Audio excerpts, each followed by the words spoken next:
tansah grenang-grenang. Isine mung tansah karasan bisa tenane ana apa to? Aku ora rasani Allah kok, Kang. Sing tak rasani kuwi sampean. Aku ki rasani apik, rasani becik. Aku seneng. Aku rumangsa marem banget. Sakwise awake dhewe iki wis kelakon omah-omah, Kang. Dadi kuwi to perkara. Ya, Sapa rumangsaku ki mau lagi rasani apa tuwas aku kabeh. Yen kowe ngandhake rasane perkara kuwi yo tak kira ora ana bedane kelawan aku. nani. Saka pamawasmu sakwise aku kelakon omah-omah lawan kowe kaya-kaya wong iki sakjroning melek sing tak rasani. Aduh, sampean kok bisa kandha kaya ngono? Ya mesti wae aku bisa kandha sing kaya ngono. Atasing aku mung bocah saka desa desa-desa, derajat ropot wong kiri cukiling bali-bali rongan.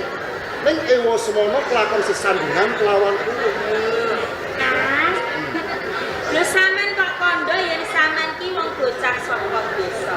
Lho, apa aku ki anake pengayoman ngono apa piye? Senajan Wong padha-padha wong desane lho ya. Senajan to kowe kuwi uga kelebu bocah saka desa. Ning rak beda to mergo saka pasuryan musim ayu. Sapa sing ora seneng kelawan Sriwedari? Saben-saben aku cedhak kelawan kowe, iki akeh kanoman sing tansah bebidung marang rasaku. Mergo dheweke kepengin cedhak kelawan kowe. Ning mergo adilen Gusti, mergo gedhe saka pandongaku rina lan wengi. Saben aku kelakon mengku kelawan kowe, omah-omah kelawan kowe nganti dina iki. Kakang Pramono, senajan to akeh wong lanang sing seneng kelawan aku, sing nggodha kelawan aku, nanging kabeh kuwi ora tak lupus kok. Tresnaku ki mung mligi kanggo sampeyan. Apa tenan kowe jare? Apa aku ki nate gara kelawan sampeyan? Senajan to tembungmu kaya ngono, sing tak jaluk kanthi banget. Aja pisan-pisan kowe cidra ing janji. Tundhone kowe natoni marang rasa. Mergo sapa rumangsaku ing jagat sesrawungan iku ora ana bocah wadon sing tak tresnani mung kejaba kowe. Sampeyan ki rasa aku tresno lair batin kelawan sampeyan. Aku ora bakal cidra ing janji kok. Nelakake dening panuwun kang iki. Dene rino lan wengi. Kowe tansah ingkang marang rasa. Pamujiku marang rasane Gusti. Muga-muga bentuk kelawan kowe bisa langgeng. Wis insaf ora mati. Ora kendang gondune donga kakak. Muga-muga wae anggone awak dhewe iki. Wis insaf lan cepet ketemu nang kakak. Rino lan wengi aku tansah ketemu kaya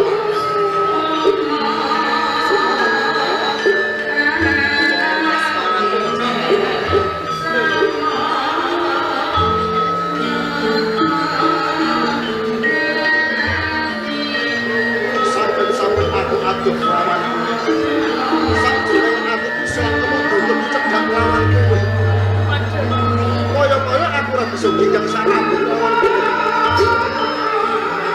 Pancen rasane wong temanten menyang ya kaya ngono kakak. Ora bisa adoh kelawan asli. Gegarane wong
Kaya-kaya sakjroning ati.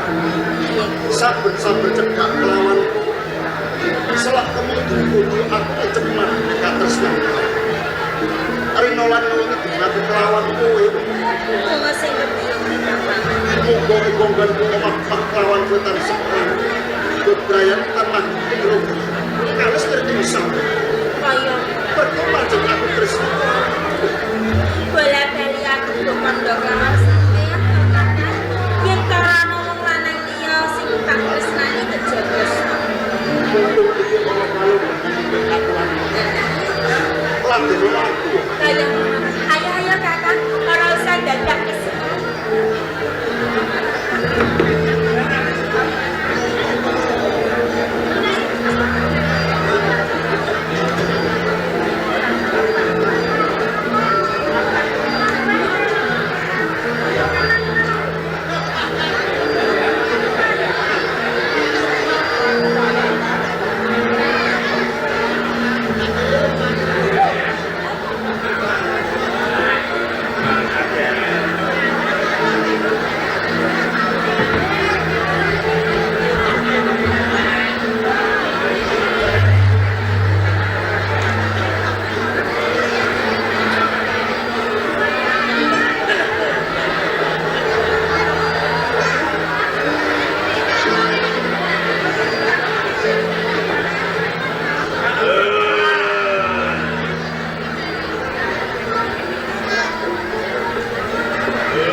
Wah, ije sore nanti mau hidup kamean. Kurang ajar, pengen tenang jalan kok ngibing-ngibingi wong. Gayam, diteni gue kok.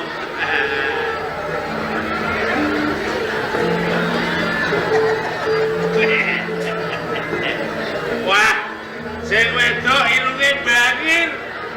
Goeman ya dikeloni dhewe.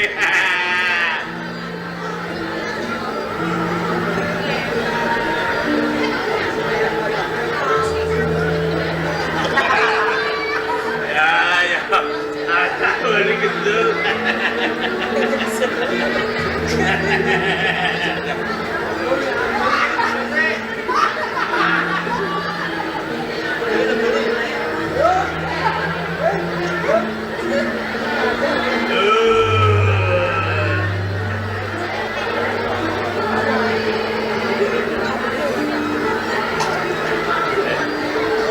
Sing lanang wis turu kepanti-panti. Keselen menawa. Sing wedok ya ngono. Jajal. Nganggo caraku. Macet sih ada. Kan, ora sing ngadeg iki ra yo sampean kok. Aku kok ngadeg ora iso. Jadi kowe ora iso ngadeg. Ora iso. Ya nek ngono tak dekno ayo tangi. Ayo wayahe wayahe. Tangi ngadeg. Aku bisa ngantuk lho, Kang. Wis ngantuk-ngantuk malah kepenak itu. Sampeyan nang kliwat kabeh. Eh? Nang kliwat. Liwat kaya ditandai. Arep ning ndi? Wis melu aku. Sampeyan gendong. Waduh. Sing lanang bojone tak colong ora roh. Salah roh.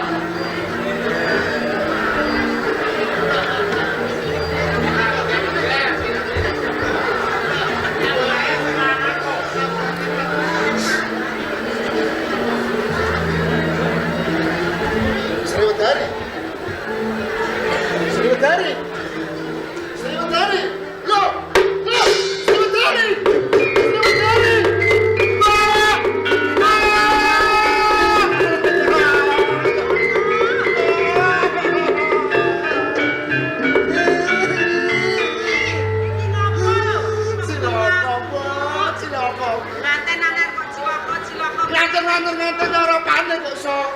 sampeyan ora ngerti to, Mbok? Ana apa?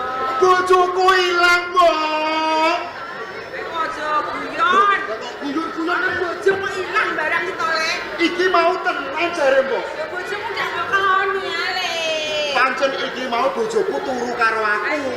Tak keloni. Lah kok iso ilang? Lho sing ngerti yo sapa? Ning tenan. Iki tenan bojoku ilang, aku mlilir bojoku wis gak ono, Mbok. Ilang tenan? Ilang. Sok goleki durung nang kiwa tengen omah. Tak goleki sak kiwa tengene omah yo ora ono, Mbok. Ciloko tenan. Kok iso ilang iki piye bojo kok ilang to nggih? Lho sampeyan ora ngerti iki mau sampeyan ning ndi? Alah, alah. Seneng sesek buri simbok yo turu padha wae. Mesake Sriwedari iki mau ngomongin nang ndi, Mbok? Tapi kaya ngene iki Sampeyan aja mau bingung-bingung terus piye perkarane iki bojoku ilang lho, Mbok, sampe kok bingung-bingung. aja bengak-bengok. Bojo ilang iki diluru. Wah, Des Sriwedari. Tanggamu diundangi. Lek, lek, lek langgeng, lek Aji. Aji, Lek. Timon, ini. Ini malah kantung. Ada apa, Le? Sampeyan sing kono Pak, sing kono.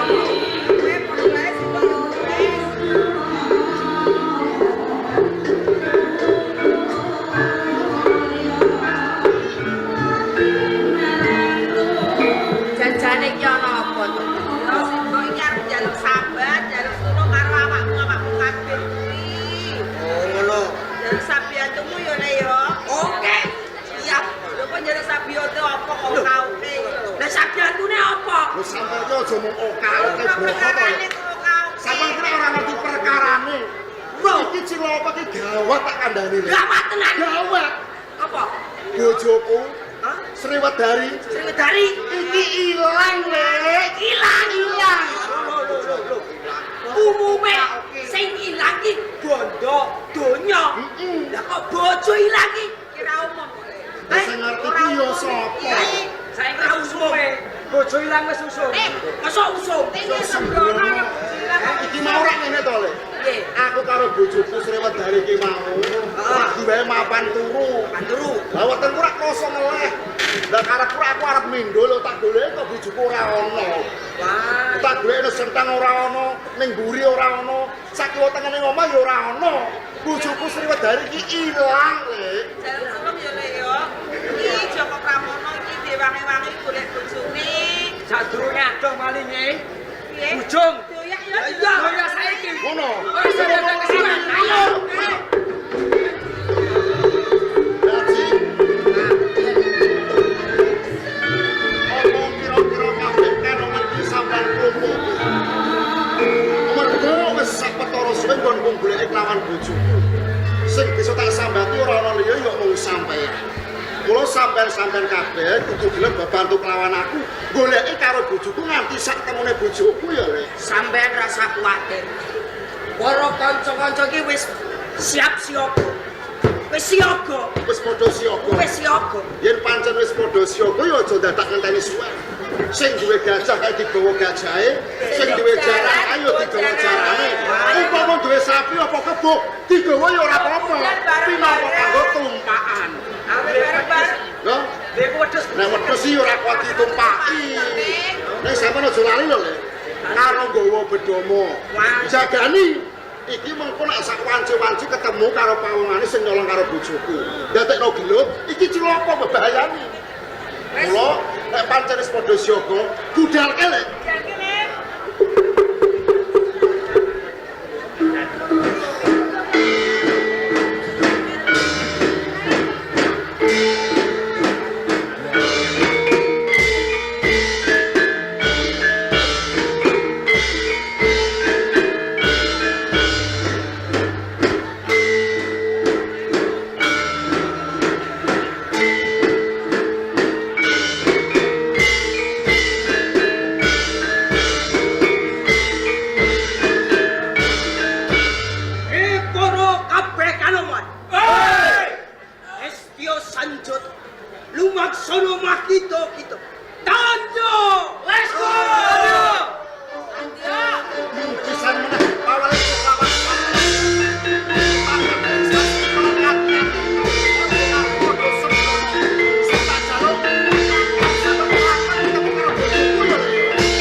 Janjimu piye? Janjimu piye? Mendeng wis bareng numpuk. Mbah, aku tak nguyu lho. Bareng balik nek malah gawe dokane lho. Kowe butuh ta ora? Yo butuh. Sedai. Aku iki padane apa kok didore? Ora sama ayu, ora sama ayu. Kowe iki wis dipelak cacah. Lah, aku nek manut. Lah kok kon manut ki arep kon ngopo? Pinu. Aku ki wis duwe bojo ya. Mesti bojo, Mas. Wis, lho. Ngawur. Ceritane nganten anyar. Lagi turu sing lanang keturun. Ape digarap wali. Bento sing lanang. Aku liwat tak injem ora ana wong blas. Tak colong. Lah iki nek sing lanang bingung goleki piye? Nek sing lanang goleki angger kowe kondo sing nyolong Rahmat preman Bantul. Wah ngene yo cocok. Nggih. Cocok no. Rahmat preman Bantul. Rahmat preman Bantul. Rahmat preman Bantul. Kok kowe iki mesakno kok. Sing diombeni matane iku lho. Lah keliru ya. Entah ngono kok. Ngene terus. Nek. Dalam. Kowe tak perintah. Nek. Baik. Kowe tak perintah. Ketemu panitia. Jaluk info sadus ya. Info sadus. Ya. Oke. Wait. Iya, Mas. Wait. Piye, Mas? Ya, Pi. Hei. Badrun. Apa? Coba. Oi.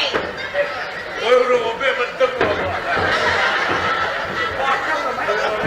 Lah ning gune mah.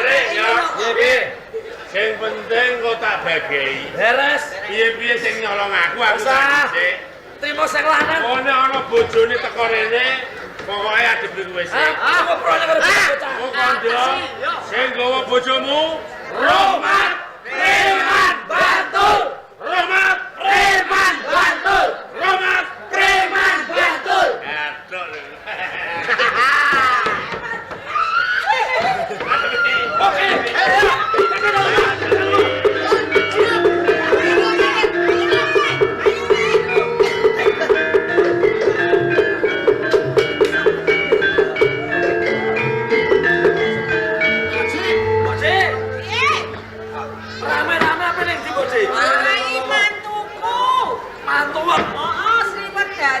Lah kene Mantuku ilang, Le.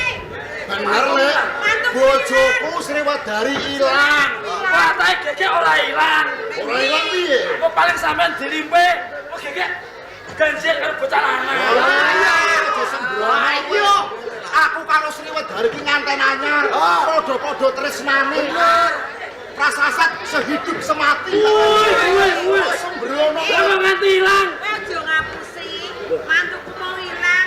Sak lebatan aku roh ana wong sing bopong karo mantu. Lah, Ini lho Mbok Dik. Ora usah diketuni ya Mbok Dik. Ora ketune piye wong mantu ilang ra. Mantu iki digawa kancaku wis. Digawa kancaku. Digawa kancane. Rahmat preman Bantul. Wes, kowe iki wong lanang, golek liyane. Aja kaya ngono to. Wis digawa kancaku. Sriwedari ki mono bojo sing banget tak tresnani. Terus Aku lagi wae omah-omah karo Sriwedari.